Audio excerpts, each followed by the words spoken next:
from Mondawais. This is an extermination. Israel's assault on North Gaza's last functioning hospital. Israel is emptying northern Gaza of its inhabitants during an ongoing ethnic cleansing campaign. One of the key strategies it is using to achieve this is by hospitals, and the Kamal Adwan Hospital in Beilaya has become a primary target. Are you going to talk about when CNN went down there and even went into their toxic waste, the golden rooms where Hamas was allegedly at, and then found that it was nothing but toxic waste and like medical waste and stuff like that, that there was no evidence of any Hamas or any hiding or any tunnels or anything? You know about Al-Shifa Hospital? I'm not sure which hospital it was, but it was whatever CNN covered, because I actually caught a little They clip called of it a that. command center with like stupid, like CGI art or some shit. Yeah, but then CNN went in there and was like, "Where the fuck's it at, bro?" Might have been, I don't know if it's, I don't know who it was. Tens of thousands of displaced Palestinians across northern Gaza have been forced on a death march by the Israeli army since Monday, October 21st. Northern Gaza is being emptied of its inhabitants, and one of Israel's strategies in achieving this goal is to take out the area's few remaining social institutions, hospitals. As part of its ongoing offensive in northern Gaza, the Israeli army has been trying to clear out the entire area of northern Gaza City for the past 18 days. At least 200,000 people continue to stay there, many of them fearing, according to local testimonies, that they will be targeted on the way south or in Israeli designated safe zones, which have been consistently bombarded over recent months. The ongoing siege includes a second siege within the siege on the Jabalia refugee camp, accompanied by a massive bombing and chilling campaign that has forced tens of thousands of people to leave their homes. Many of them headed to Beit Laia, and particularly to Kamal Adwan Hospital over the past 18 days. The hospital has been issuing daily calls for help, warning of imminent humanitarian catastrophe. The Kamal Adwan Hospital in Beit Laia is one of 3 functioning hospitals in the northern Gazan government. The hospital is the only fully functional medical center in the north, with a specialized section for newborns. The 2 other hospitals in Gaza are barely functional. The Indonesian hospital in the town of Sheikh Zayed went out of services last week after Israeli troops besieged it and invaded its surroundings. Al-Adwa Hospital in Jabalia, smaller in size, has suspended most of its services and only functions at a limited capacity. On Tuesday, October 22nd, the Al-Hawad Hospital's director, Bak Abu Salifia, told Al-Gad TV that Israeli quadcopter drones were opening fire directly on the hospital. Dr. Baker said that Israeli quadcopters were also opening fire on anybody moving in the streets, including ambulances. According to the hospital director, an Israeli strike targeted an ambulance carrying a mother who had just given birth. The mother was killed, Dr. Baker said, and the baby was later found alive by rescue teams and was taken to Kamal Adwan Hospital's section. Named after Kamal Adwan, a Palestinian resistance leader assassinated by Israel in Beirut in 1973, the hospital has become a central destination for the wounded and the displaced. Like most other hospitals in Gaza over the past year of genocidal war, Kamal Adwan Hospital is the only remaining public space in northern Gaza that offers services and provides shelter, representing the backbone of Gazan civil society and social cohesion. That is why Israel is targeting it, with the aim of forcibly expelling the population in service of the Israeli plan to empty the north, what has now become called the General's Plan.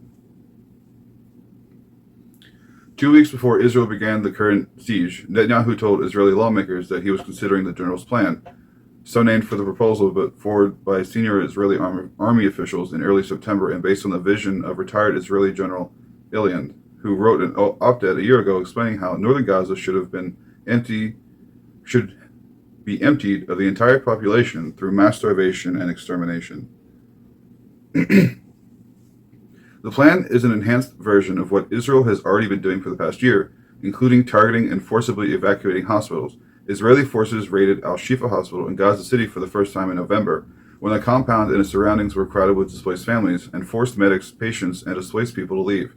But in February, when Israeli forces began to withdraw from parts of Gaza, including Gaza City, Palestinians returned to Al-Shifa and began to operate parts of it again, as displaced families began to take over spaces once more. Then in April, Israeli forces invaded Al-Shifa a second time in a raid that lasted several weeks, with the purpose of accelerating social collapse in Gaza City. The Israeli army combed the hospital building floor by floor, destroying equipment, according to survivor testimonies gathered by Mondawais at the time, executing hundreds of civil government employees and separating people into differently colored bracelets. At the end of the operation, Dr. Sada deputy director of Al-Shifa, told UN News that the destruction of Al-Shifa took out the heart of the health system in Gaza Strip, adding that Al-Shifa is finished forever. In December 2023, 2 months into the Israeli genocide in Gaza, Israeli forces raided the Kamal Adwan hospital and forced medical staff, patients, and displaced civilians to evacuate.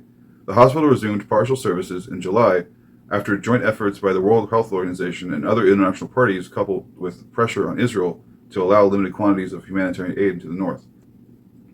As Israel set its eyes on Gaza's northernmost government to execute Ilan's plan, Kamal Adwan Hospital is now the last bastion of Palestinian steadfastness in the north.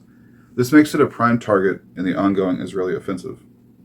Kamal Adwan came close to completely shutting down multiple times, mainly due to the lack of fuel for power generators, saved every time by intensified pressure by international parties on Israel to allow limited quantities of fuel to pass through.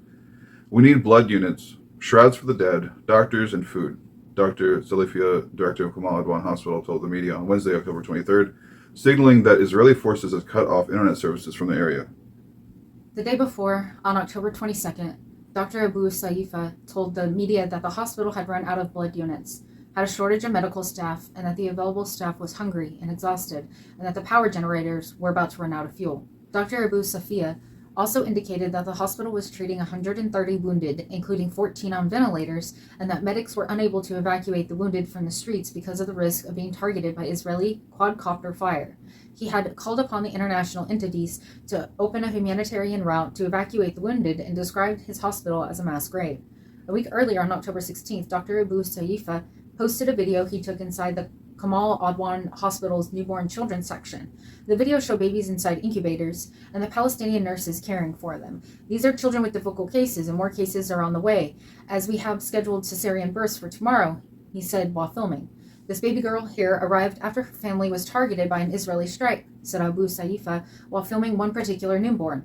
Her mother and father were martyred, as well as her grandmother, and she is now alone with a wound to the head and a secondary inflammation, he explained. If fuel doesn't arrive for power generators, there will be a humanitarian catastrophe for these children, he warned. In the hospital sections, the medical staff described their working conditions. There are cases of burning, internal bleeding, skull fracture, limb amputations. Dr. Ami Abu Amshah, serving the Kamala Adwan, told MondoWise. Out of every 10 to 15 wounded we receive at once, an average of 7 are urgent cases for surgery. We just don't have the capacity for all this. We are forced to prioritize the cases that can be saved, said Dr. Abu Amshah. The occupation army has been ordering doctors to leave, including through phone calls, said Abu Amshah. This is an extermination. Northern Gaza is being exterminated. Jabalia is being exterminated, and Kamal Adwan Hospital is being exterminated, but we will not leave. On Tuesday, October 23rd, Israeli drones dropped leaflets and aired voice messages at Palestinians who remained in the surroundings of Kamal Adwan and inside its premises, ordering them to leave. Meanwhile, hundreds of Palestinians were being gathered and forced to move out of other shelters after arresting men among them. Thousands were left stranded in the streets, far away from the last standing public facilities, and forced to take the road yet again at gunpoint, as shown by footage aired by the Israeli army. Dr. Abu Amasha at Kamal Adwan, however, told MondoWise that he knows one thing, that despite the lack of food, exhaustion, the siege, the Israeli drones, we Palestinian doctors will not leave. We will stay for our people.